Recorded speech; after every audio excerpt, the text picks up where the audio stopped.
আসসালামু আলাইকুম রহমতুল্লাহ। আজকে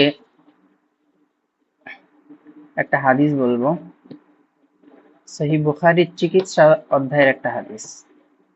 আব্দুল্লাহ রাদিয়াল্লাহু আনহু থেকে বর্ণিত, তিনি বলেন, রাসূল সাল্লাল্লাহু আলাইহি ওয়াসাল্লাম এক সময় খুবই অসুস্থ ছিলেন।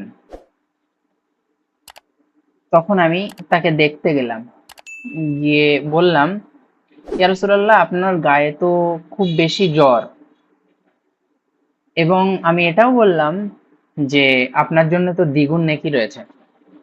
তখন তিনি বললেন, হ্যাঁ, প্রত্যেক মুসলিম ব্যক্তি যে সে যদি অসুস্থ হয় তাহলে তার পাপগুলো ওইভাবে ঝরে যায় যেভাবে গাছের পাতাগুলো ঝরে যায়।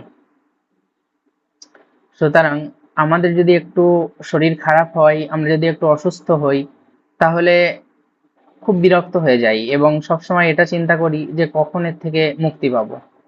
কিন্তু আমরা এটা জানি না যে যতক্ষণ পর্যন্ত আমাদের শরীর অসুস্থ আছে ততক্ষণ পর্যন্ত আমাদের একটা না একটা পাপ মুছে যাচ্ছে ওইভাবে যেভাবে গাছের থেকে পাতাগুলো নিচে পড়ে যাচ্ছে।